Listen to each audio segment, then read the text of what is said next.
On. All right, a few second delay, so we should be good to go. All right, welcome back to another Linux A Team featuring the best of the best. Usually, That can be had. I'm just joking. Look, this has been a challenging year, right? Here, us, like especially here in the U.S. of A. So, if making an ass of myself makes you guys laugh on YouTube, I'm happy to do it. So you're welcome. Anyway, for tonight we have Michael is back after a somewhat of a hiatus. Welcome back, Michael. And Dan is joining us again from GM country in Michigan. So, fellas, what's new for tonight with you guys? Well, it's also Ford country here too. They fight over it all the time. That's true. That sounds like a movie. GM versus Ford. The Chryslers are considered foreign now. Chryslers? Okay. All right. Yeah, because they're bought out. I think the Daimler Chrysler? Fiat or somebody has them. I think it's Fiat, yeah. Yeah. Of course, we all know what Fiat stands for. Fix it again, Tony, right? Well, what they have done is they've got the Fiat version of the Chrysler cars. I think they dumped the whole Dodge line, but the trucks are now called Rams. Okay. So you got to be specific when you're talking about Rams, whether it's the animal or the truck. Aha. That's true. Okay. Well, I'm assuming if it's a Dodge, you're buying the truck and not the animal. Although the animal probably has better value. You can be kind of crafty and ask the person if their Ram has a Hemi or not. Yes, the Hemi is a big engine, right? If I recall. Yeah, See, my son knows this stuff. The animal has a Hemi. Okay. Yeah, I don't think so either. Sleepy is in the house. Sleepy, I sent you a link. If you want to, DT, if you want to join, let me know. I'll send you a link. So welcome. DT says, "Good evening, Don Toss and the good fellas. You show respect to the family. Thank you, thank you." Wait, I gotta give my arch friends some love here. There we go. Just a joke. Welcome all, and of course, my favorite ticker for now is snaps are supreme. Yeah. Anyway, welcome all. I'm just joking, of course. So, If Arch users are nuts, that must make me the anti-nuts. I guess so. I use Debian at the other end of the spectrum. Okay. Sleepy says you got the kids. Okay, Sleepy. Joe, I think I sent you a link. DT wants to join. All right, my friend. Let's get DT in the house. Give me a moment. DT says, why would you buy a ram which is a sheep? I would feel really weird asking to buy one. I don't know. All right, let me go to DT. I think I got your email still. Give me a moment. I'd feel odder saying I wanted to ride one. Believe it or not, there's some farms around here that actually do have a lot of sheep. There's a lot of farms that do wool producing. I think I got it, DT. All right. Let me send you a link. All right, DT. Send you link. See if that works. And then we'll get started. Sleepy says, I have nuts. That's 1 for Sleepy and 0 for Toss. Okay. A couple of shout outs. We'll see if DT joins in. Steve couldn't make it, and again, some of the supporters of the channel are overseas. They're probably sleeping, so that's understandable. So I may do another one Sunday afternoon. For those of you who are watching this on the repeat later on, thank you for stopping by. I know it's been a while. Let's get Joey in the house. There's Uncle Joe. Hello. Joey, how are you? And Sean says, legendary Linux A Team. Where? Oh, me. Sorry. That's okay. But yeah, I might do another one Sunday afternoon-ish for our friends in different time zones. But a couple of shout-outs before we get started. Shout out to my singer pally Slim Man. Tim is his name. His stage name is Slim Man for that free concert. I'm sure some of you guys saw it a few weeks ago. Slimmy is still in Palm Springs. Of course, you guys know all the shows have been canceled. All of his shows at the Riviera with this 16-piece band have been done for the rest of the year. So basically, I asked him, would you mind coming on my YouTube channel for a show? And he says, let's do it. It was a free concert. It was great. I hope we were able to sell some merchandise for him. But I think I can get him back on for another show. So I'll give you guys a heads up. So Slim, thank you for the free concert. You can still catch him on YouTube. He does the live shows on Facebook Tuesdays and Thursday nights. On Facebook, Tuesdays and Thursday nights, 8 p.m. Eastern. If you don't like Facebook or don't use Facebook, after he does the Facebook shows, he posts the concerts on YouTube. He takes requests, and the shows are free. You can send them a virtual tip through PayPal, and you should. He's a nice fellow, worldwide class talent, and he was kind enough to do our show for free. Hello, DT. Welcome. Hey, guys. How's it going? DT. Derek. Good. All right. So Slimmy, Speaking of that, I got the cup. It came like in a week. He sent the cup right away. Nice. I've got his pen. I've got his thank you card. Nice. So, Slimmy's nice. always been good. I actually have I have autographed photos. I think I put them. He had sent them to me. All right, they're in the other room. He sent them to me years ago and a birthday photo to my son, which I never forgot. So, so Slim, thank you. So I hope to have him back. I actually, after we did the show, I went on Amazon. I had like a leftover Amazon gift card. So I went on. I think my amount was like 8 something. So he had a CD, Slim Man Live, 13 songs for like $9 sold. So I downloaded that because that's the one I didn't have. So check out Slim Man Live on Amazon. It's a concert from 2012 with a guitarist from France as a guitarist, and he's really good. His name is Marc Antoine. Another shout out to, you will know these people, David and Yolanda. There's a book, and I think I got the book, the links below in the show notes. There's a book on Amazon called Feramonti, Salvation Behind the Barbed Wire. The book was written by the authors or the editors, her dad, who survived that. I think I mentioned the story. He was one of the survivors of the Italian concentration camp between 40 and 43, and that camp saved the lives of 3,000 Jews. That's the story that my dad's movie is based on. But now there's a book on that you may want to check it out. It's edited. I think the survivor, the father, passed away some years ago. So the book was edited by his daughter, Yolanda. I actually had a pleasure of speaking to her last year. And we were talking about the camp and filling me in, like, is this true? What happened? Oh, yes. And my dad's movie, yes, it's all true. Great lady. So the book is out, Feramonti, Salvation Behind the Barbed Wire. That's like a $5 download. I started reading it. It's well worth it. So check that out. So, and that's by David and Yolanda. I didn't write the last name. Sorry about that. But just search it on YouTube. A shout out to my dad for sending me the 5 previously unreleased instrumentals from his music vault. Those are on the Bandcamp page. It's Salvatore Pate, pate.bandcamp.com. One of those songs he actually wrote for his movie, then rejected it. I found out. So which one? You're going to have to download the songs to find out. I'm not going to tell you. So check that out. They're like $1 a song. So thank you, Dad. He may send me some more because he called me 2 weeks ago. He says he's bored. Join the club, I said. They're in Italy, All right. So that's it for the shout outs. And of course, to everybody watching this later, thank you. All right. Tonight's topic, and Yates is in the house and Raphael is in the house. Welcome all. Again, those of you who watch this on the repeat, thank you for stopping by.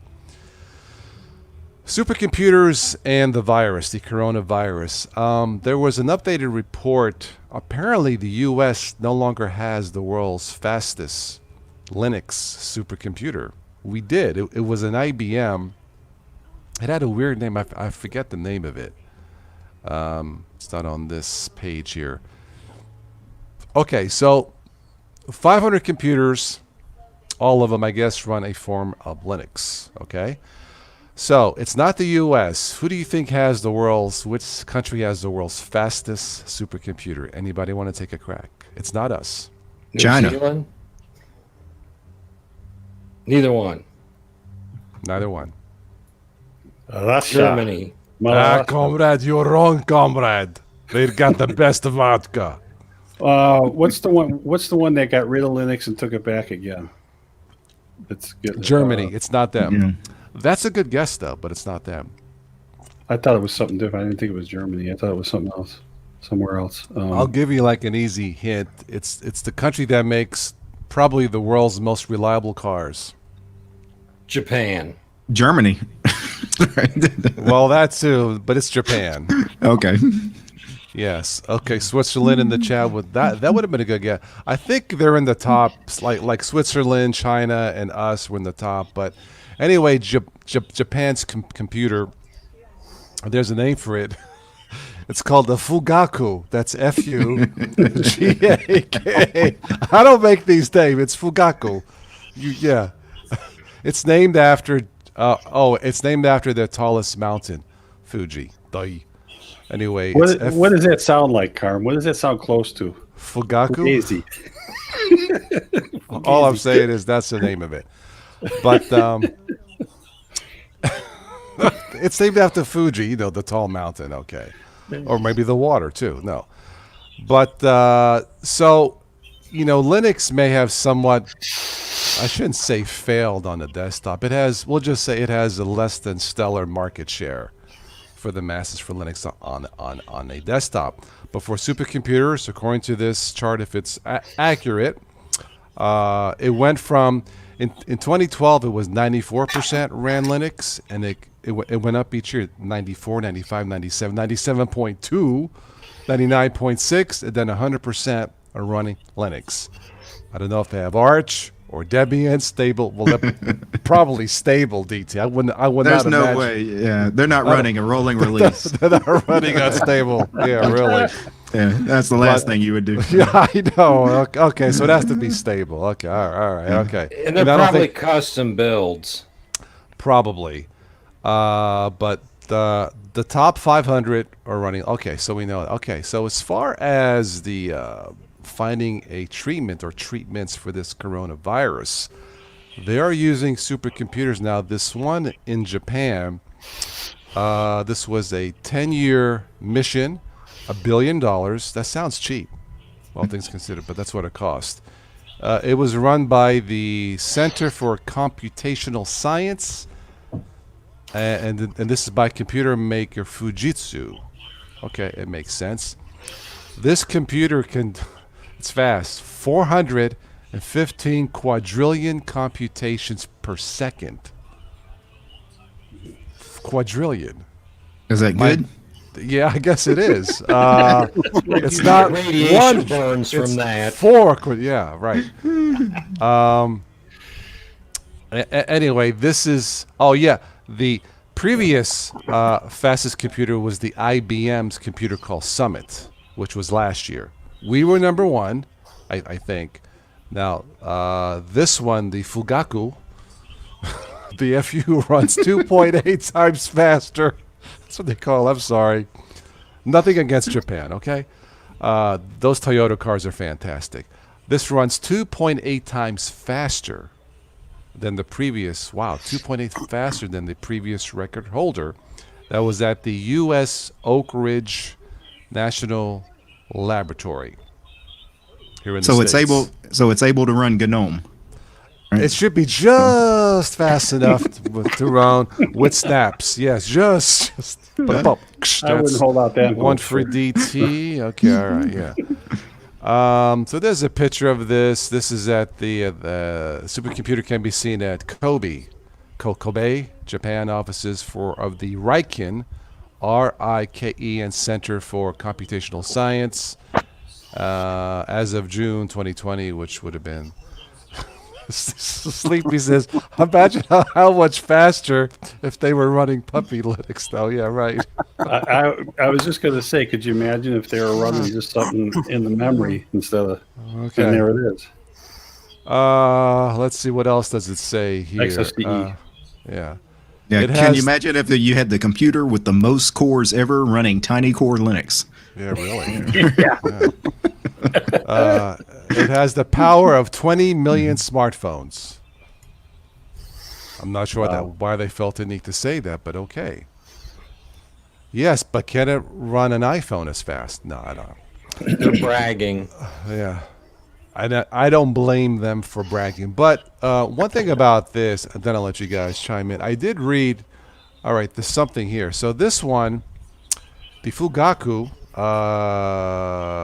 which can crunch 3 months worth of typical computing before lunchtime, is also combing through a database of 2,000 drugs to ferret out which formulations might be used to mitigate the symptoms of COVID-19, finding a cure.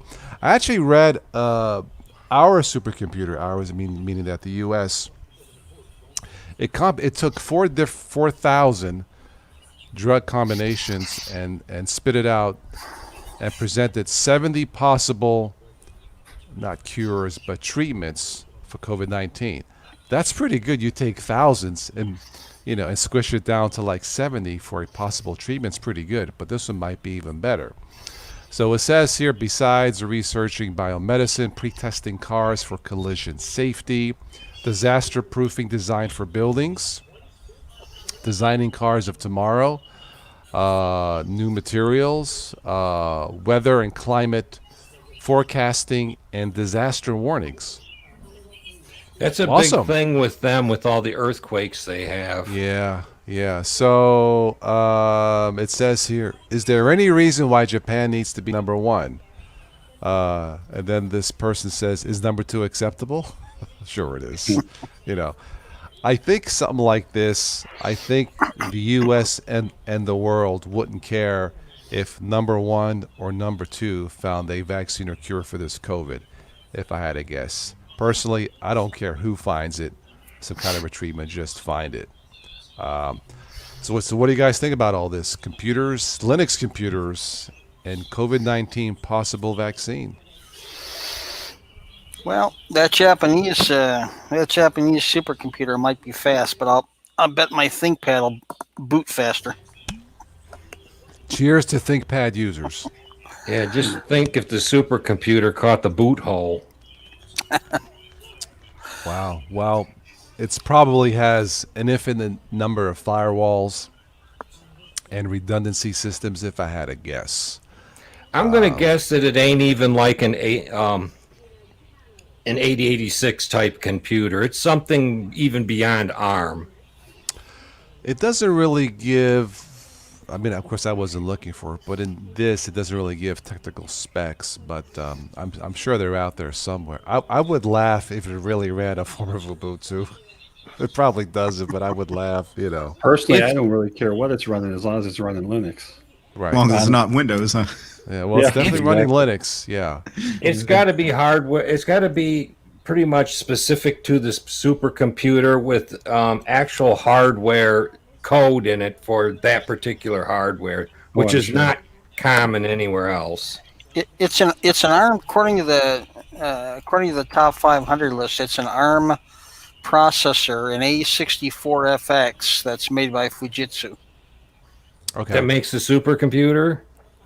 That makes the processors inside that, and it's running Red Hat. Yeah. Well, that makes sense too, I think. This writer says, I wonder why open source variants such as FreeBSD fail to gain popularity on supercomputers. I really have no idea.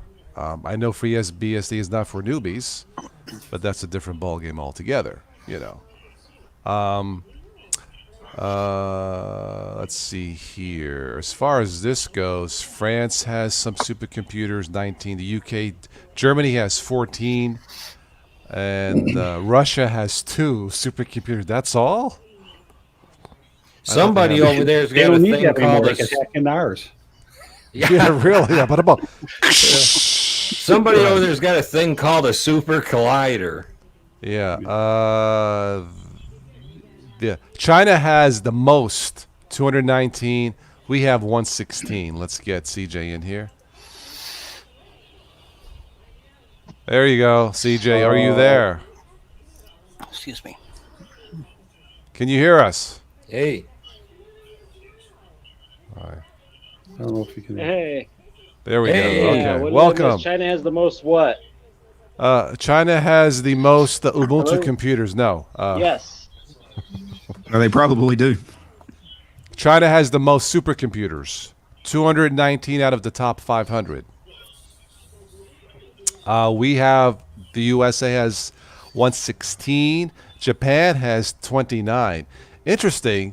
They got the world's fastest, but only 29 computers. I'm not sure if that equates where less equals more time to develop a faster computer. I don't know. I'm just speculating, you know.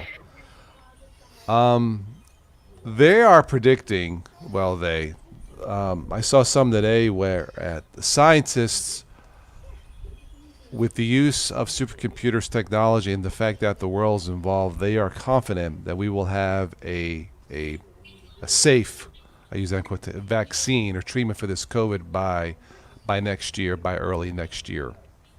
You know, and it's all because technology can speed things up by, well, I mean, like in this case, years. You know, of course, you guys know your cell phone has more power than the Apollo mission that went to the moon. So if this is true, where supercomputers has the processing power of 20 million of these, I can see why they can squeeze in 10 years worth of, bio testing, drug testing, and squeeze it into a year or two with supercomputers, assuming that all the scientists of the world are working on the same project, and that the power of the minds, but this is I think is a perfect. I keep saying, look at the power of Linux. It brings people together. You can buy Chromebooks at a cheap price in this, but think about this. Linux now has the possibility of saving the population of the Earth with this virus, or at least a rather large. That says a lot, You still can't go into Walmart and buy a freaking Ubuntu computer, but Linux may save the world. Literally save the world. Now that's a movie somewhere, You can pretty much bet that the vaccine is not going to be open source, though. oh no, some drug company's going to grab that and run every dollar out of it. They promise that the first batch will be free or at a low cost because they're thinking is, well, if we overcharge the vaccine and all our customers die, we're not going to sell it anyway, right? So that's, I don't want to sound cold, but that's probably how they think if I had to guess, but I won't go there, But that's what they were saying. They said that the first is to get this pandemic, like leveled out or down, and then charge market price. But how do you put a market price on something like that? I really don't know. Maybe the supercomputer can tell us that too. Maybe it can. And I will be waiting to see what that price will be to save potentially millions of lives. I don't know, but anyway, let's see here. And it's also giving, how it can run simulations, how I guess tiny droplets where people are, clustered together, people can breathe this in and catch this thing. Yeah, so it's bad. It's bad to say the least. It makes me wonder what kind of data they're putting into this thing to get their answers. I would imagine because it's so bad and widespread, they're probably throwing literally everything into this computer, including the kitchen sink, as they say. The kitchen sink, the microwave. Speaking of the microwave, my microwave died Monday too. Man, you're having a real string of bad My juju car, going on there. my son's car, 2 flats in 1 month. My car dies a month, but got it. And now, literally before showtime, the AC dies in my house. No, it's Wrong not time of run year by for that, Ubuntu. Yeah, really. So yeah. So I'll have to check it. when I'm done here and check it in the morning. If not, I'll have to call my buddy. Hey, Gumball boy, boo boo boo boo. I need some help. You know. How often do you Anyway, change your furnace filter? like every couple months. Okay, because sometimes Yeah. I could shut it down, but I've got one right now. It's giving me headaches too, so I get it. Yeah. Well, on my since we're property. done, I'm going to change the batteries in my thermostat inside the house. It works on 2 AA, and maybe that's it. But I mean, I got the fan running, you know, but the AC itself does not turn on. The compressor in the fan will not turn on. You know, it was funny because Monday we're talking about the virus. My friend who's running for state rep, he just picked up another endorsement. So congratulations, Richard. You're starting a collection of endorsements that show off. No, but he has his Land Rover got hit while at 1 o'clock in the morning, $10,000 damage. His Beamer got hit. That's in the shop too. His son's car is a hybrid. That's been out of commission. Something with the freaking battery. He's got a Subaru that's been out of commission since last year. My car, he says, you know what? I think we got hit with the COVID car virus or something. You know, I said, yeah, that's what it sounds like. Anyway, but COVID car virus. Oh my God. that's what it seemed like, you know. Anyway, we're all okay. So as far as that goes, Tuck Stop is in the house. I like that name, Tuck Stop. So the Tuck stops here. Haha.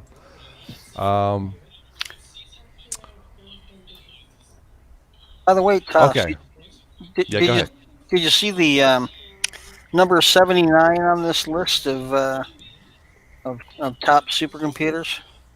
Number 79. No, I did not. Fill us in.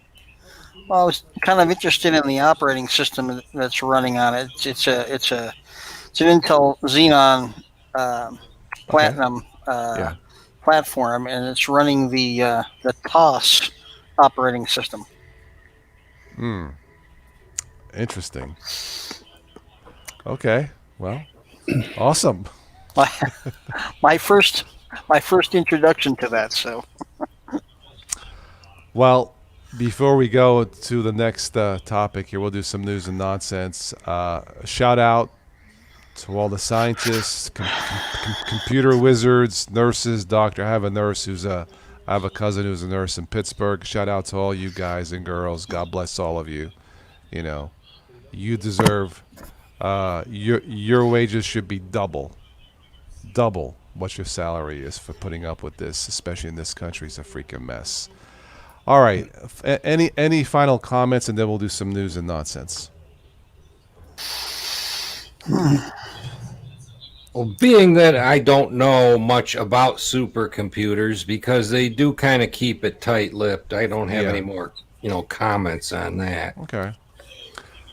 Like I said, I think it's great that Linux-powered supercomputers may literally save us. So to all the Linux developers out there, thank you. All right. So the previous 1 or 2% of supercomputers not running Linux were running Unix, but isn't that kind of close? Or am I being kind of picky here? It's practically the same. I mean, Yeah. technically, when the GNU project started in the 80s, and their acronym is GNU's not Unix. Right. That they say that as tongue in cheek. It's really patterned after Unix, but legally it can't be Unix because it's trademarked, or was then. Okay. So GNU's not. Yeah, it's a Unix like operating system. Okay. Well, that was because in 2012, 94% of computers had Linux. I'm assuming the other 6% was Unix, from what I see here. But as of today, officially, from what I read, all 500 supercomputers in the world run Linux. So thank you, Linux developers.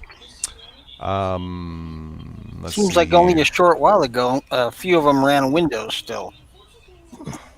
Ooh. Supercomputers don't take updates that good. Yeah.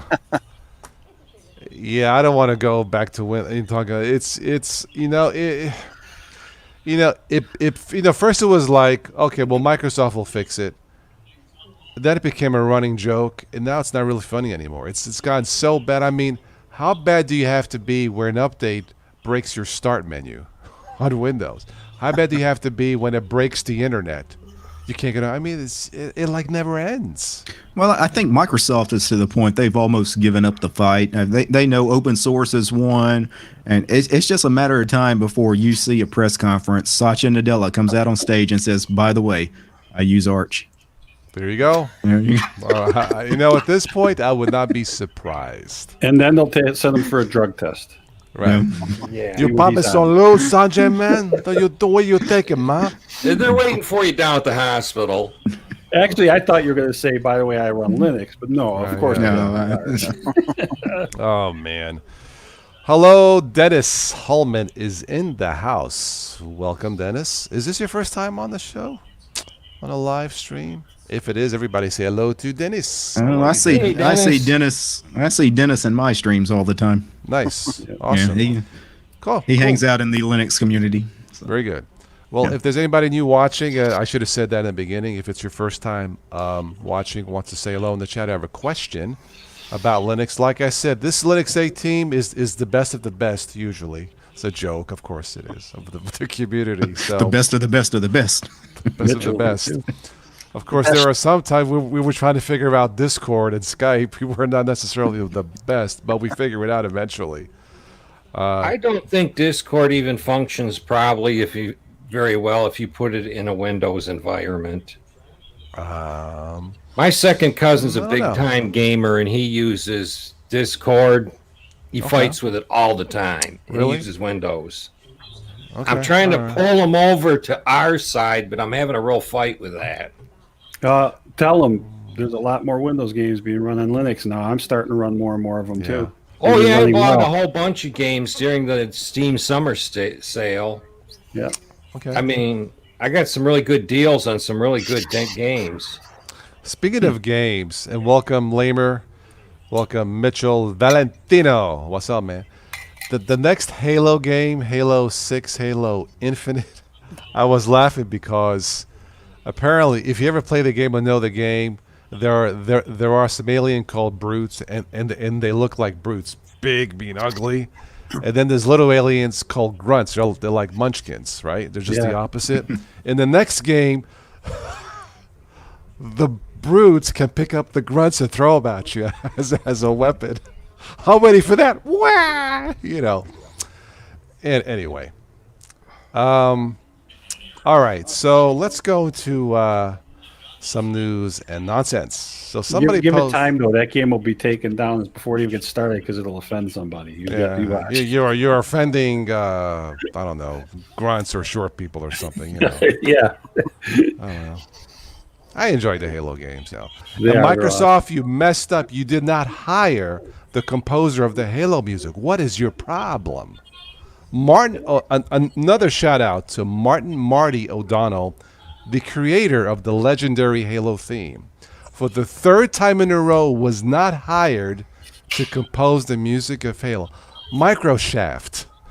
And I saw them. What are you thinking?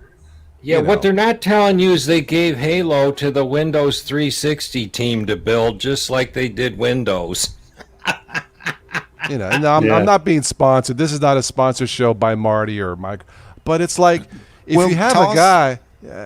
Sometimes you can't afford to hire them a second time. Sometimes you hire these composers. It's kind of like movie soundtracks. They'll hire a guy that's relatively unknown, and they put out good work, and then the price goes way up. So you can't really hire them for the sequel. A perfect right, That's example. true. Now, Yeah. now, have you heard of the movie Atlas Shrugged? Yeah. There's three parts to that. They don't use the same actors in all three Oh, wow. movies. Yeah. You start with getting used to the actors in the first movie, and it gets really good, and it gets to the point where they finish it nicely. Then they come out with the second movie, and all the characters are different actors, and you're all screwed. So they up shrugged them again. off. Goodbye, yeah. The third movie, they just cheaped out on it and hired anybody off the street. Toss, All right, so- you've watched all the original Star Trek films, the motion pictures, like the first six. yes. Yes. None of them have the same composer for the soundtrack. Is because the original. You remember how fantastic that first Star Trek: The Motion Picture soundtrack was written by? Yeah. Was it Jerry Goldsmith that did it? I And it was one of the believe- best movie soundtracks ever. Yes, yeah. and they couldn't afford him for the second flick because his price went up. So they hired James Horner to do the second one before Yes. he was known. And then Yes. once he blew up and became a big composer, they couldn't hire him again. So they kept hiring a man. different composer for Well, every movie. that's probably some. But here's the thing with Halo. Martin O'Donnell, to call him Martin, he has his own fan club called Marty's Army. Great. Martin was hired for Halo 1, Halo 2, Halo 3, Halo ODST, and Halo Reach. 5 games. They couldn't hire him for 1 or 2 more? Something's not clicking. I mean, if you paid him for 5 and this game has made a gazillion dollars, let's say, okay, you paid him $100,000 and now he wants $200,000. Really? You want to bicker about measly $200,000? I mean, I don't know what he got paid. Well, you know, sometimes these guys also have contracts with other projects too, and then you have a conflict trying to get them because you have to wait until they finish it. That's true, because now he did the music for the game Destiny 1 and 2, which is it's good. No, but he said I'm available. I mean, it's too late, but he says I was available. He says if they would have called me, I would have done it. I think he says he would have done it, but no one asked him, and it's like, Derek, throw your hat in the ring for one of these. You can tell him I'll do it for a quick 25. I'll do it on my sax or recorder or whatever you want me to do. Well, you know what? You can do open source stuff. I mean, you can ask for community contributions for music, and they would get a fantastic soundtrack out of that. Yeah. There's all the open source games. I mean, that's what they do. Hey, community, donate some music. And the Halo soundtrack, with them, it's so iconic. That's his baby. He owns it. He has every right to claim on. He invented it, quote, created, wrote it in his mind. This is back in 2000. Before smartphones and digital recorders. I think he had like a tape recorder in his car and started taking notes or something. But Marty owns, so. Have you guys ever played either Battle for West North or Zero AD? Those particular free game. I've heard of them, but I have not paid. I think I looked at Zero AD, but I don't think I really played it. Fantastic soundtracks, like original soundtracks. Cool. Battle for West North is like a professional, composer wrote it, orchestra. You can actually download the entire soundtrack, and it's all. It was just donated. Somebody in their spare time wrote the music. Nice. They got people to perform it, and it's okay. Derek, I got the magical, most important question about those games.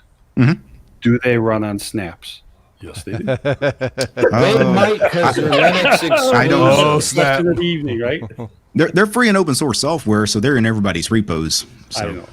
Yeah, man. But Xonotic, I think, is available as a snap if you wanted it, or not Xonotic. That's Zero AD. I have a feeling with Marty. I think he was probably well off with money as it was. He probably didn't ask for like an absorbent. I think it was probably politics got in the way or differences of creative opinion. I will tell you this. The last Halo soundtrack I bought was his. I haven't touched him since 2010. Even my son says it. It ain't just me. I'm not saying that the ones after Marty are no good. They're just not quite Halo. They're not Marty's signature sound. That 60-piece orchestra and the grandiose, you guys know what I mean if you heard the soundtracks. Anyway, Marty, we're with you. So you've been, what's the word, blacklisted or something like that. I don't know. That's no longer allowed. Got it. Okay. Anyway, Marty, good luck with. He lives in Seattle. He has his own production studio, but he actually posted early video of the making of the Halo music, I think from the first one back in 2000, I think, and then Halo 2, which is really cool. He says, it worked. He says the music was so good because we were a family, we're having fun, it was a team, and you can tell by listening to the soundtrack, it's awesome. All right, let's move on to some news and nonsense.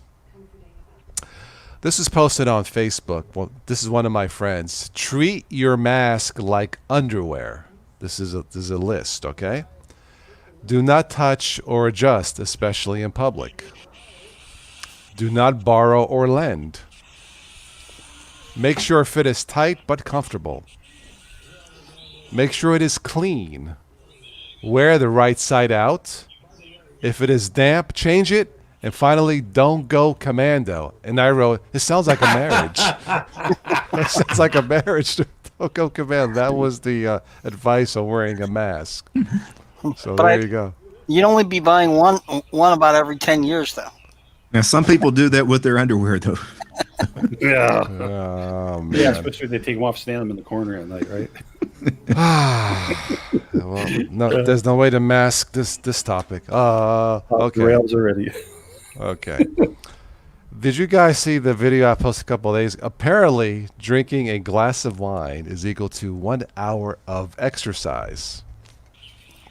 So everybody get prepared. As you can see, I had quite a workout tonight. Wow. Oh my You know what? God. I'm not much of a Can I say this is wine white drinker, but I opened this tonight in honor of you, Toss.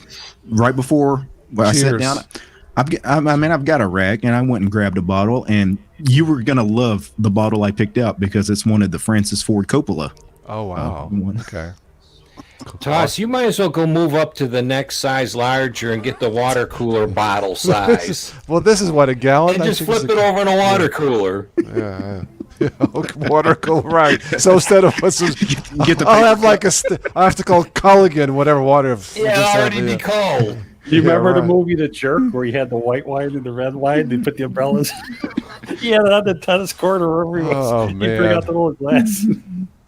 You get the cone cups, the paper cone cups. It's morning. Or he'd be at the restaurant. We want some fresh stuff. When you bring us the old 1966, or he goes, we want fresh stuff. Man. And I don't know how they tested that. Or where was the breaking point? Breaking point. Steepy says, at this rate, Carmine will be like Arnold by the end of the night. Right. Okay. Very funny, Steve. Is that true? Look at the comments. What Steve wrote. Wow. Which stores are this, Steve? So I can go look. I'm not gonna say what you wrote, but okay. All right. Okay. Yeah, I have not seen that, but okay. All right. Let's see. This is oddball news. A glitch is blamed for Mickey Mouse citing tax refund checks. It makes sense considering what's going on in Washington today. No, but it says here Rhode Island officials said a technical glitch was to blame for tax refund checks being mailed out bearing the signatures of Mickey Mouse and Walt Disney. That's, Oh my God. wait a minute. Do I have to give this check back? Can Are I- they I can't- describing our I White can't House cash- staff to a T, or what's going on here? This a result of a technical error in the Division of Taxation's automated refund check printing system, according to WJAR TV in Rhode Island. And you wonder how many people would actually buy that that's a glitch. Hey Mickey, where's this money come from? I don't know. Oof. Okay, let's move on. This is in Florida. I guess it's really happened. A bear wheels Florida man's trash can back up the driveway. Yeah. He had security footage and it says here. So I guess maybe the bear brought it up and then dropped it to see what was in there. But Well, he He probably said- ate all the food and then wanted to bring it back to the guy. Can you fill this back up? yeah, fill it back up. Come on, pal, it's empty. He says he was just bringing it up to the house. He was polite enough to move it out of the driveway. But the bear's actions turned out to be a not so good deed when it spilled the trash on his lawn, on this dude's lawn. Oops. Okay. Yeah. All right. Well, what else do we have here? Vince, Australia story. The zoo in Australia has the world's tallest giraffe, 18 foot 8 inch. Wow. 18 foot 8 inch. That is a new Guinness World Record at the zoo in Queensland, lad. Hey, Yeah, Vince, mate. I think they found your hunting rack in your tree out there. Yeah. So the zoo said, "We are so proud of our towering guy. He has such a wonderful heart." Okay.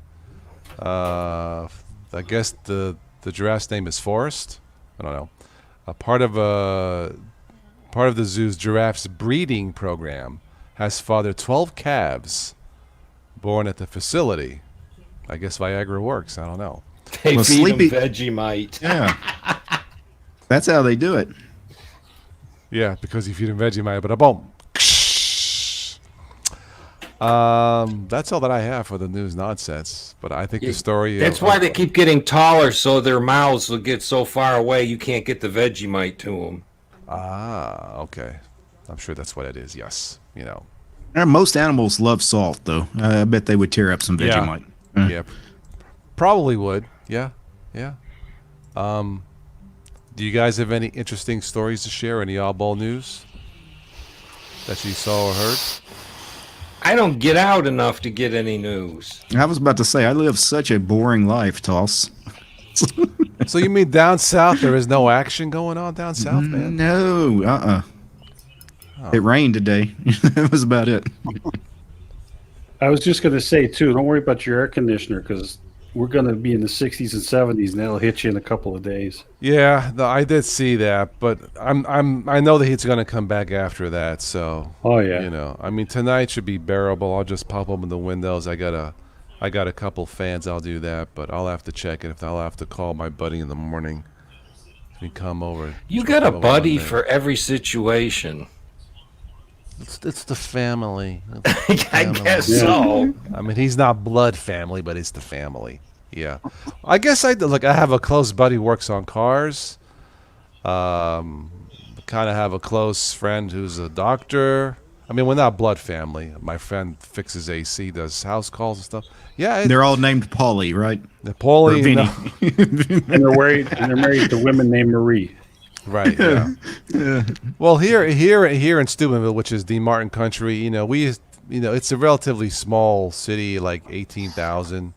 That's not a lot for a city. So, people kind of like know each other, or somebody will mention a friend of a friend who knows somebody, call this guy, versus say living in New York or LA or big, Phoenix, where it's wide open. So you generally don't tend to have, family, as it were. So that's one of the advantages of a small city where, if somebody provides good service, someone will share the phone number, right? Or whatever, and call this person to call that person. So it makes it a little bit easier here. The downside is if everybody's AC breaks at the same time, you might have to wait to have it fixed, especially with the heat wave, But I think there's 18,000 people in my entire county.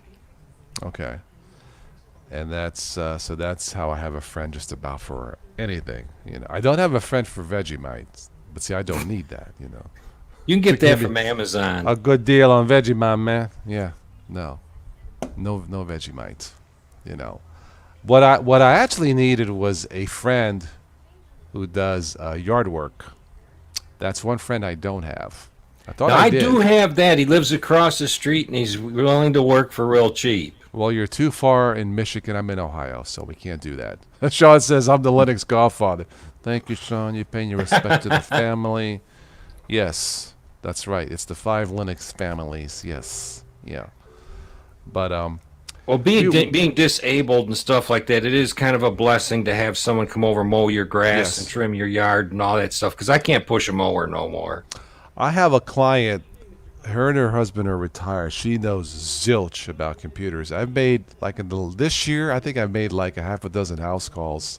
All the stuff is not her fault. It's Windows updates doing things to her system.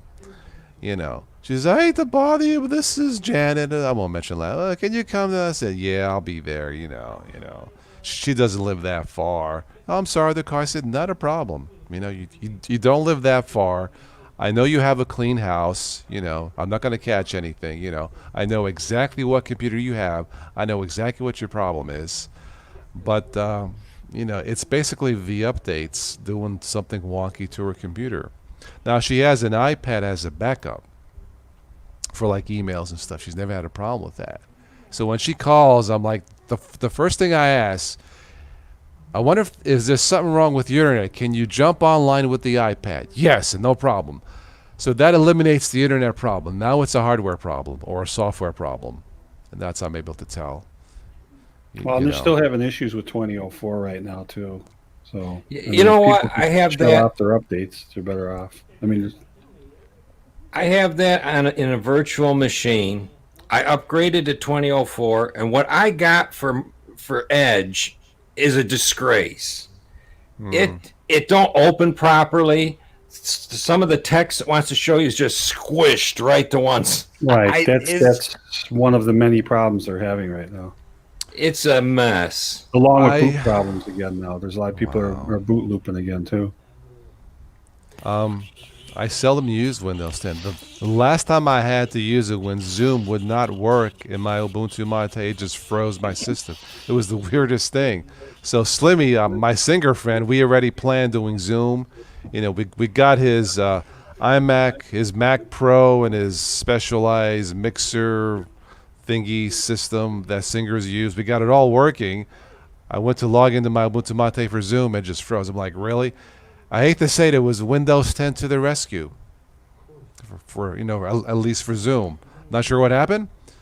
So once we got that live concert done, I went back to my Ubuntu, and I thought, I'll just go back to a previous kernel. Did not solve the issue. I deleted Zoom, reinstalled it, then solved the issue. Simple screen recorder stopped working. It just stopped. So I'm thinking, let me just try Snaps. I know we all like to. No problem. Downloaded the Snaps. Works like a charm. So, And what were you running? What distro? Ubuntu Mate, the latest 2004. It's weird. It just. Yeah. They're I doing a mean- lot of under the hood work with that, and Because they're usually when a program like that quits working, I would suggest maybe it was a bad upgrade to something like FFmpeg, but Ubuntu shouldn't be upgrading something like that. Then, you know, I thought it was a kernel thing, you know, because sometimes going to the new kernel doesn't quite, you know. So I rebooted, you know. I went to advanced and went to the lower kernel. In fact, I went to 2 lower kernel. What's the latest one? 5 something. I went to like 4 something. 5.4, yeah. Didn't that sound like? 5.4 is the last LTS. Yeah. Okay, yeah. So I went to the lower ones. I'm like, well, that'll fix it. Then I'm like, whoa. I'm like, do I really want to do a fresh install? So just out of the blue, I said, let me just try Snaps. It worked. But that kind of makes sense because you have to remember who the developer of Mate is, and you have to remember what his job title is now too. You know, Okay. so maybe that's what's being worked on right now. I don't know. And Honestly- that's just an assumption. I'm not saying because Martin's a great guy. Yeah, no. It's you know what? I know people have their things about Snaps and you know. Hey, the they work. I mean, And I don't. You know, when I install software, I don't generally go looking for Snaps. The first thing I Right. generally go through the Synaptic Package Manager because that's what I like to do. I've been using it 14 years now. But in my situation, because I really literally did not know how to fix it. Normally, you know, I'm going to try this, and like eventually I hit. But after trying several things, I'm like, let me just go to Snap. I went to the Snap store, downloaded Simple Screen Recorder, Zoom. It doesn't run any slower to me, and it Did you boots try right out. something like maybe sudo apt purge Zoom and then try and reinstall it? Oh yeah, all the tricks that we're used to. You know, it was either you do a know- fresh install or use the Snaps, and Snap works. So everybody tends to talk about either the Synaptic repos or Flatpaks or Snaps, and the one that I find runs like lightning when they're out there. The downside to it is they don't load up the same because you have to manually put icons in from it. Is app images. I mean, I haven't had an app image that doesn't fire up almost instantaneously. yeah, I use I I don't use use a Kden ton of Live them, the but app I've got image. some. Yeah, And the sad part is you can't really just drag it and put it, like any other program. So you got to do a little manual setup for it. I wish they'd come up with something a little better that way, but then Yeah. again, maybe that's why it runs as well as it does. I mean, do you find that, Derek, too? Or kind of, I mean, I use Snaps, Flatpaks, and app images, and Yeah.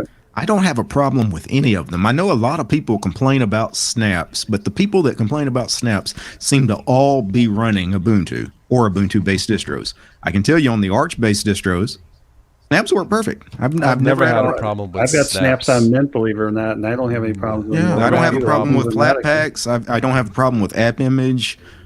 Do they sometimes not look right? They don't honor the GTK theme or whatever. Yeah, but I don't care about that stuff. Does the program theming- work? Yeah, Right. the Yeah. program works. In They're a simple little screen slow loading recorder, up the sometimes. theming is off, but see, I don't care. So Yeah. it I just mean, when you works. first load up a snap, the same thing with flat packs. Flat packs will take a touch longer when it first loads up for the first time, and then it's like instant after that. Snaps can be hit or miss depending, because I do have a handful of them on here, and most all of them will come up rather quickly once they've been cached. But there are the occasional one here or one there that still seems to take a little lag loading up. But I mean, there's trade-offs a lot of times too. If you want to have the latest stuff out there and you don't, and you can't find it anywhere else you want to do, why not? What's wrong with it? As long as it works and it's, I mean, that's the way I feel about it. It's just one of those things where, I was going to try Snap and then the flat pack of didn't work and maybe an app image. I really didn't want to do a fresh install because but then you got to reinstall all of your favorite program. That takes all day. Well, maybe not all day, but it seems like it.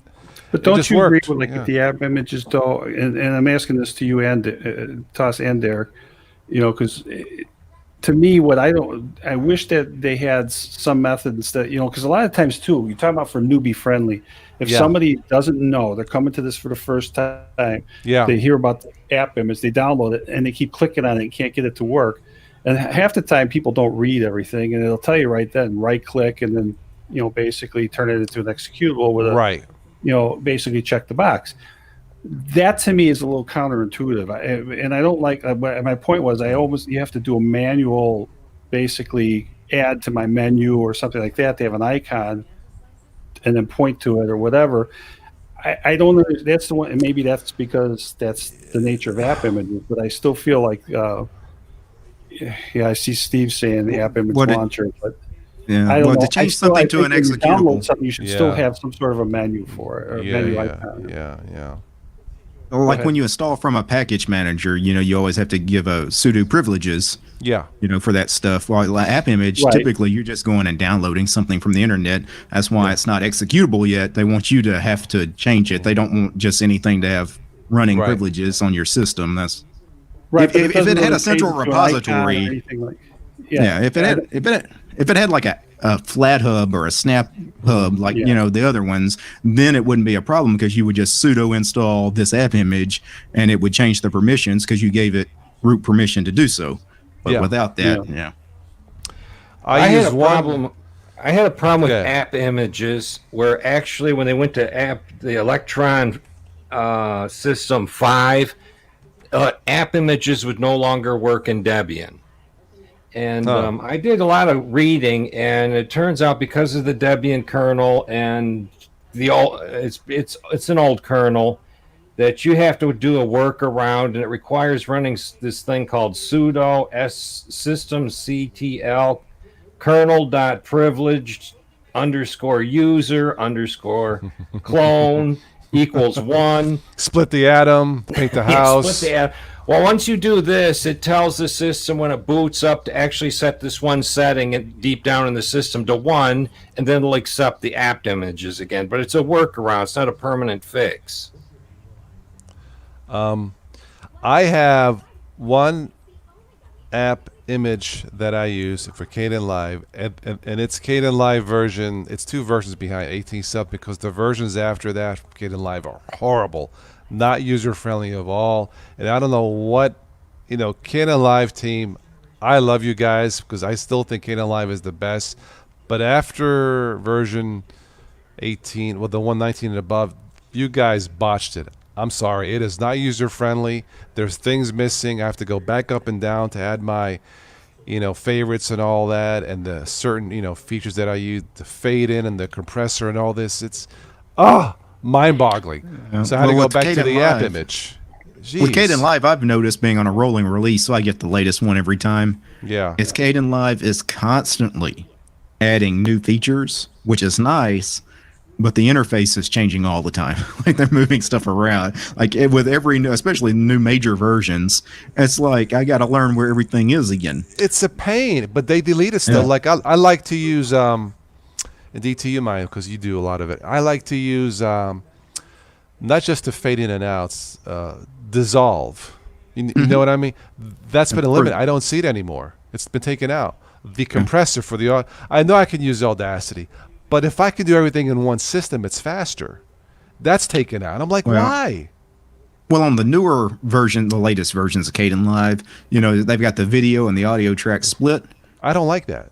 Well, if you click on the audio track and then Yeah. go up to where your effects are, you got the audio effects and video effects, then you can add all that stuff specifically to that track.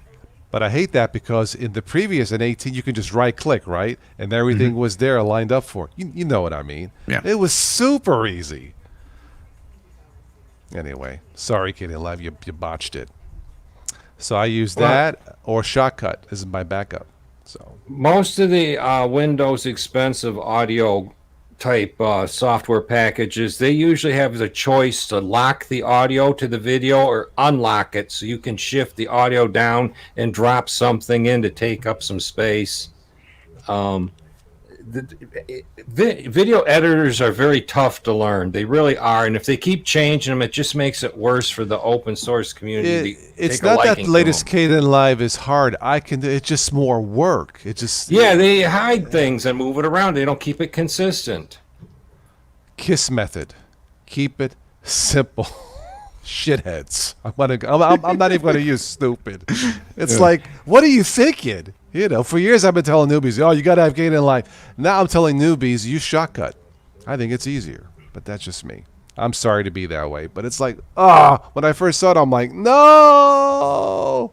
I was like, to get to the chopper. The problem with the other free and open source video editors is they don't have near the amount of features as Caden Live, and many of them aren't really seeing that much development. Like a couple of years ago, you remember when Olive was first released, people thought, for the first release, it looked great. Man, we can't wait to see where this video editor goes, and it hasn't changed. It's still exactly where Caden Live, people are working on it. Right? They did like 40 million updates. You're always getting updates, and then all of a sudden it's like it stopped, like it went dead. You don't see That's why I like Shotcut. That's still being developed. It's multi-platform, and it works. It's all the features are that I want. Yeah. But with the Caden Live, there's a lot of people working on it, seeing tons of updates, tons of new features added, tons of bug fixes. Is it perfect? No. But Is it stable? No, it's not stable either, because unless you just stay on a version, that's what you got to do, right? You've got that app image, just stay on it.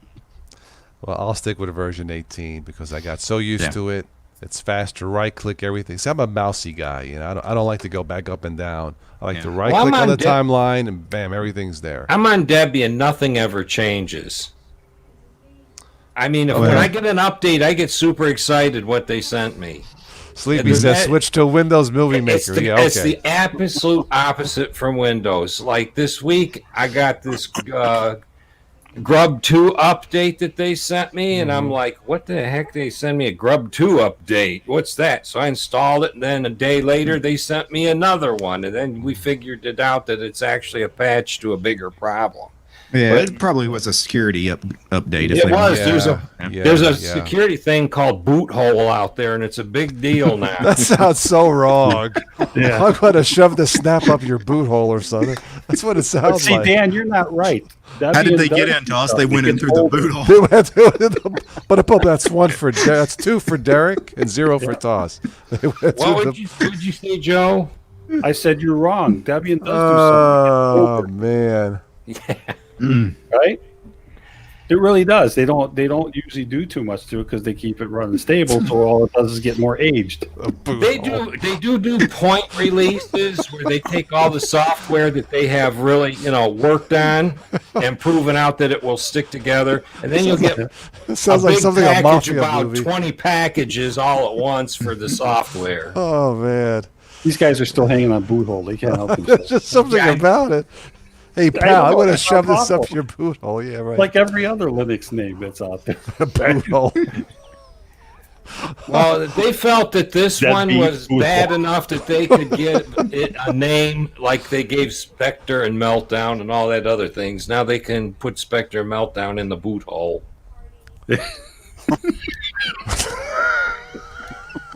Oh, I can see all the memes coming now. Oh my god. Okay, Derek, there you go. Think about some thumbnails. The boot hole. Yeah. I'd You get want me to put the demonetized. link? I put a link in our should- thingy here. We should, DT and I should do the unstable show. How to fix your boot hole. Oh god. Oh, God. You got to patch it. Yeah, I guess so. Oh, man, it's been a long Obviously, day. we're all muted. Ooh. Sleepy says kiss my boot hole. Yeah, right. Yeah. Boot hole A. There's a new distributed boot hole Linux. Yeah, here we go. I'll wait for the food topic, then we'll have a well-rounded show. Yeah, really. Well, think about it. The one time you went from the electronic or digital toilets right right. into food. So we're going from one deep hole to one. There was also Ooh. the kangaroo scrotum things. Remember the what was the bottle openers that were the kangaroo scrotums? Yeah. That was Oh, man. I put the boot hole thing in the StreamYard chat. I saw. Hello, Chuck. Welcome to the Linux 18 boot hole edition. I'll wait till the end of the show to put it in the There's the name. chat because I don't want people to stop watching us and start looking at boot hole. Yeah. we need that in a Linux distro code name. Yeah. Maybe when Ubuntu gets around to the B's again, they can do, that would be a great beautiful name. boot hole or something. That would be a great name for a new, music player. So, hey, let's replace Dead Beef music player with a boot hole music player. Just a I don't know thought. if I really should say this, but I came across a video with a very close name to that when I was looking for any YouTube videos that might have surfaced from this. It's like fourth one down from the list. There was one called Booty Hole. Oh my God! It's kind of a terrible video. Admit it, Dan. That's what you were searching for. No, You didn't just come across it. Oh, there's not hardly any videos out explaining it yet. by the way, I wrote a boot hole, but about yeah, okay, right. Oh man, But in all seriousness, and I'll read the story in a little bit. Maybe that explains why I did see a grub patch come out in the last couple of days. So that's probably what it was. I got two of them. Yeah. There might have been more. I mean, there was at And they're least a couple. saying they're not exactly even good patches. They have to rebuild the entire Grub 2 bootloader to get rid of this problem. Yeah, I've gotten some updates on Arch. It's not unusual to get updates all the time, but I've gotten like 4 kernel updates in the last week. holy cow! That's unusual, like, 4? what's going on? What's going on with the kernel? Right? Wow. Yeah, I had at least one or two kernel updates, and then I've noticed at least one for sure grub patch. Wow. Okay. All right. Well, it's a crazy year, man. Tuck Stop wrote. We've Now, gone- you look at this article on Boot Hole. If you go down to the bottom, they have each operating system for Linux, and it has each of the Linux distributions, their page on that subject. So Canonical's got one, Debian's got one, I think Arch has got one, Red Hat's got one. It's all listed at the bottom of this. Chuck says, thing I "Oh wait, posted. this is something real." Chuck, it's something real. Look up a boot Yeah, hole. we don't joke about boot holes. No. Boot hole vulnerability. Look it up. It's. We might as I well guess- put the link in the regular chat because they're going to be looking for it now anyways. Yeah. Well, I wanted to wait towards the end of the show so people don't jump off of this one and go check out the Boot Hole. Well, it should have already been patched in everybody's distro, unless you haven't would run an have update. Yeah. Yeah, I would But imagine. Yeah. this article says that you can't really do a good patch on it. They need to rebuild the whole bootloader. Guess what? I just looked up, saw my shield was blue on my 19.3. Here's my second Grub 2 patch. I'm looking at it right now. It's a unified bootloader. It's a version 2 PC BIOS. Well, you're gonna get your boot hole plug tonight, I guess. What can I say? Yeah. That's a second. That's the second one in 2 days. I guess it's serious enough, right? Yeah, it must be if they're doing that because it's Yeah, no, I caught it when it first, because every morning I wake up, I turn on my phone, and I get the news updates, and there it was. I'm like, what? Boot hole? So I mentioned all the kernel updates. Yeah. I just updated my system 3 hours ago, and I have one update waiting in Arch, which I never have just one update. That one update is grub. It's updating again. Wow. Well, Yeah. I'm gonna take it. Yeah, I so- got 2 of them. Now I had no internet for the most of the day here, and I called my internet provider, and they told me that they took the system completely offline to put a hardware patch in front of all the servers. Yeah. They had Well, this one Barracuda. specifically called out the PC / BIOS, so it's affecting the BIOS too, which would make sense. Mm-hmm. All right, before you wrap this, I'm going to put some links here in the show notes for those coming in late. I've So, also had let's issues with my computer in the last week from the kernel updates. They haven't acted right on my machine. Like I've had problems recording audio and video, and Oh, the so you machine have. stuttering. Okay. Yeah, probably because they rushed these updates, before they were, baked Yeah, in. So I right, actually right. downgraded. I Right. downgraded to the LTS Okay. kernel. Okay. You know what's I interesting too that you're saying that because Pop OS normally never has problems, and I had it running on my old Inspiron 660S in the back room as an HTPC.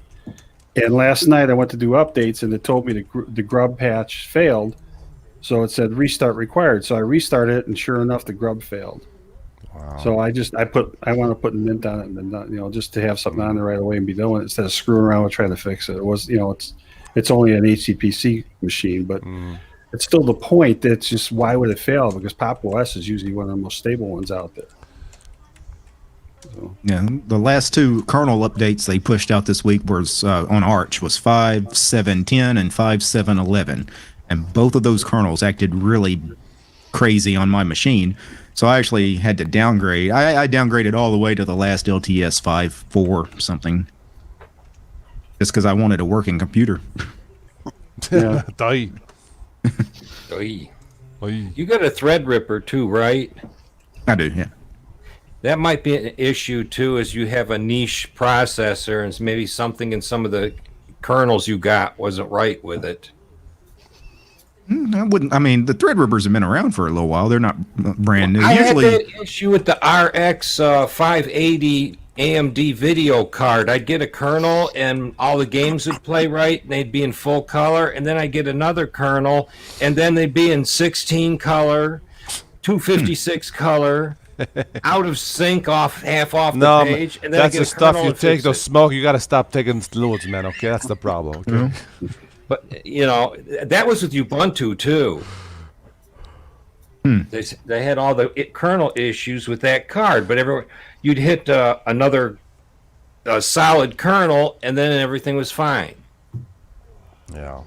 I haven't noticed it. I don't game that much, and I don't use the integrated AMD graphics on the Threadripper. I actually have a dedicated Radeon 7 card, but I haven't tried to game in a while. I'm not sure if I'm going to have those issues or not.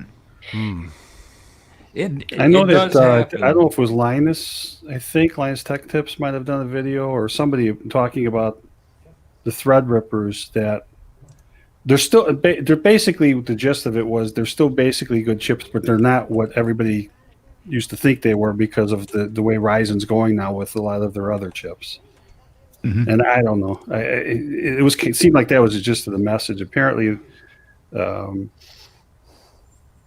have to look it up. If I do, if I think about it, Derek, then I'll try to send it to you. Okay. Yeah, because I thought it was kind of interesting. Well, now everybody wants that EPIC chip. That is it the 128 core EPIC that AMD is putting out? Yeah. Can you imagine the compilation times? But the biggest problem that, according to some tech content providers right now, and I don't know if I agree with them 100%, but there's some truth to it, but I think that's true of any of them. One in specific, and I won't name him, is talking about how he always has issues. He's basically somebody who services a lot of machines too, with AMD coming back, but he has nothing with Intel. And he said a lot of it's not the chip. He said it's the motherboard manufacturers and to some extent I could believe that because yourself, they'll push out a chip right away before the motherboard manufacturers are ready to go with their architecture. But to say that they're like that constantly, I don't know if I necessarily agree with that point. Yeah, There's a lot of truth into that. There really is. There is, but you can't blame every single AMD machine on it. There's got to be some other common thread there because I have two AMD machines here right now, and I don't have any issues with them, knock on wood. But then again, in fairness, I am a generation behind. I've got 2700s on here now. I don't have a 3000 chip in here. Even though I could run them, I did it mostly for cost savings because I don't need anything. Yeah, I'm using 2700X as well. Yeah. All Yeah, my mine's machines are not- AMD. What's that? Oh, I said all my machines are AMD. Yeah. Everything I've run for years has been AMD. I don't buy Intel. I've had both. Speaking of Intel, you see where Linus Torvalds made a statement. I forgot to mention this earlier, but it says here, Linux founder tells Intel to stop inventing magic instructions and start fixing real problems. Oh, Linus, you're a hoot, man. Stop inventing magic instructions. I'm not sure what he meant, but he's a hoot. The bad thing about computers is, man, they depreciate it faster than your car does. I know, yeah. I don't know if I necessarily agree with that anymore. Because depending on... Well, you found a way to rotate parts to get some of your money back, though. Well, I have, and I've done very well. And how I've done it is basically I've made sure that I bought them at the right times. And, honestly, staying a generation behind has not been harmful. Matter of fact, right when first generation Ryzen was coming out, I bought an FX 8370. Everybody saw how terrible they were. That machine, I had not a glitch wrong. I had nothing wrong with it. It was perfect. But then I decided to upgrade to Ryzen, right? I went to 1600, and I went, which was already, now you had the 2000 series out. And so I finally decided I think I paid $165 for that chip when I bought it. I sold it for over 200 when I sold it. Believe it or not, in today's market, everybody said FX, it's so old, nobody's going to want it. And I sold it for, I think it was $249 or whatever I sold it for. It was crazy. I've always made a little money, and I actually, by selling 2 or 3 parts, whether it was the RAM, the motherboard, and the chip, I was able to pay for all the new upgrades on the next machine and still have money left over. So I think by buying it like during Black Friday or getting the deep deals and maybe staying a generation behind if you don't have to have the latest, greatest, and fastest, because a lot of times there isn't a huge difference between them. Like now, the 4000 series that just came out, those are basically OEM chips. They may eventually come to the marketplace, but they're not really going to be something that you could just buy off the shelf. And realistically, the next G chip, I don't know if it was 47 something or 43, I can't remember what the number was, whatever, the G chip with the onboard graphics, that's technically still the 3000 series chip, basically, rebranded. So, so there's not any real big core step up or whatever. Now, when fall comes, you'll see the difference. So that's the homework you have to do with this. And you, in theory, I'll give you one more example. I don't want to keep dragging this on, but I've got a 1050 Ti Mini, a Zotac Mini. I paid $130 on Black Friday for it, I don't know, 2016, 2015, somewhere like that. And I could sell it right now for probably $175 to $200 the way the market's pulling with these things on eBay. Yeah. It's crazy. So you can't. I don't think you could say that fairly. It's not like it used to be because the competition is so different. And right now, the advantages too for used parts is because the market is stressed. Timing is everything. That also helps. There's a car dealership down the road, a used car dealership that I drove by. There's no cars, none. The lot's empty. The owner comes on the news and says, well, we have literally run out of cars. They sold them all.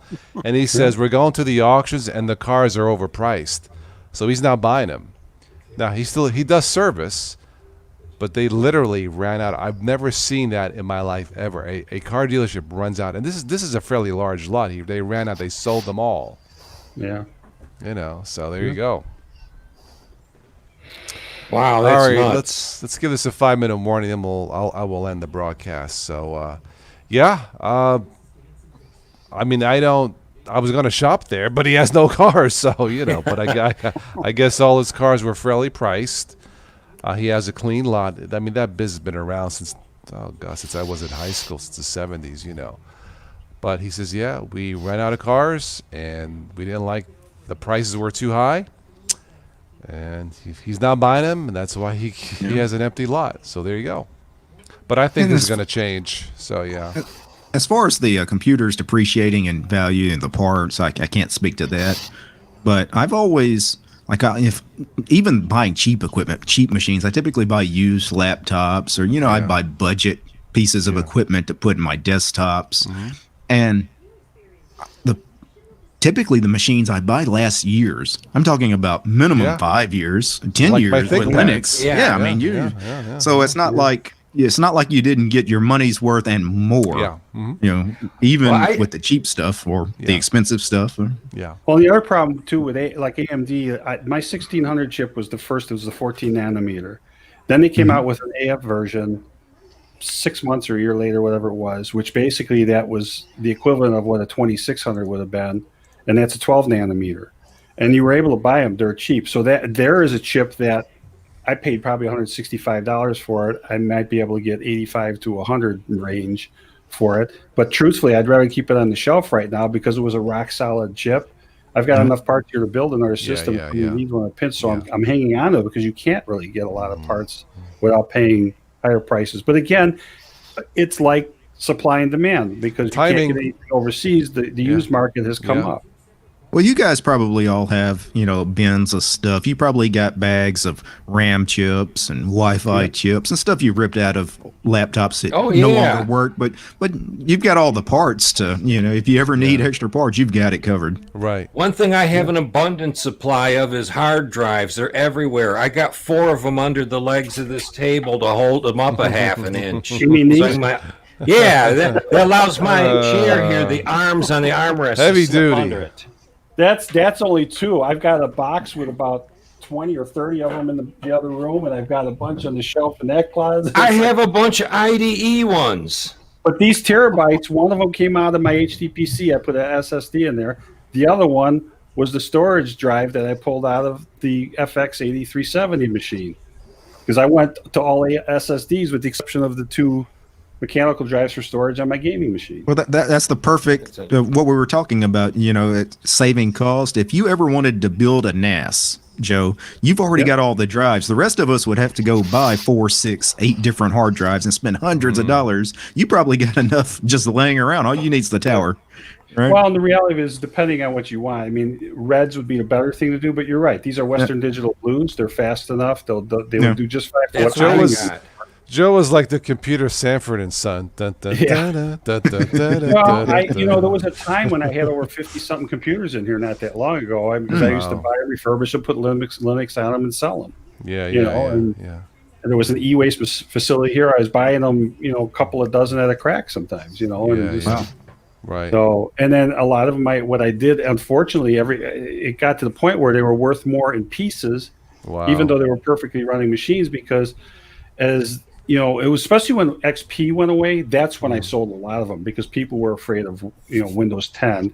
They didn't want to go on Windows 7, and they were willing to consider Linux. But then after a while, that started petering out. The market started softening, and I started realizing that, like what Derek was saying, a lot of people were buying more used machines, but maybe they need a power supply, or maybe they just need a chip, or maybe they need a couple sticks of RAM. I've still probably got almost 50 sticks of RAM in here, laying around. And it's just, Joe, back in DDR3, I sold, if you could believe this, I just sold 3 little laptop chips.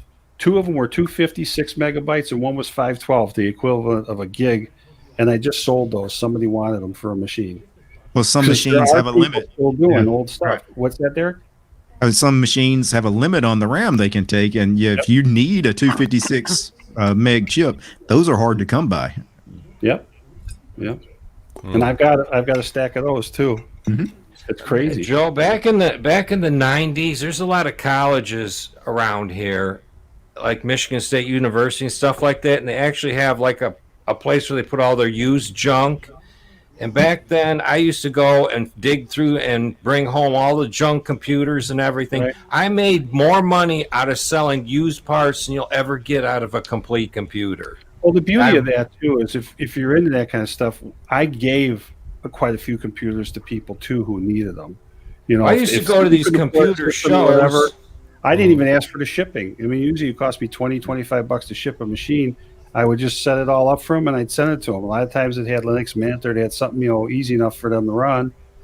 And they were perfectly happy with it. It got them by. As a matter of fact, I got one friend that still got two of the machines at center, and she is a Linux gal. She's got Linux Mint Mate. I think it's 18.3 on one and 19.3 on the other one I just sent her. One was a laptop, my wife's old laptop. The other one was a desktop. It was a Dell Optiplex Slim.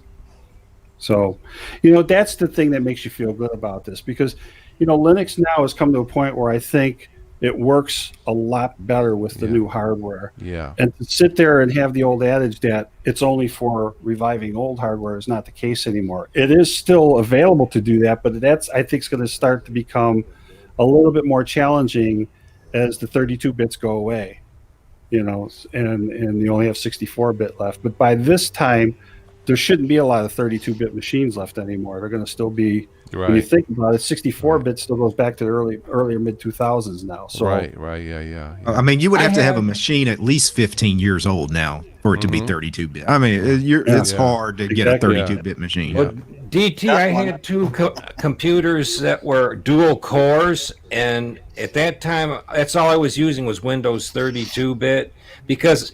it was just a legacy thing. I was afraid to go to 64. 32 is around, use it. Well, come to find out recently, these dual-core machines will run 64-bit hardware, and I didn't know none the wiser.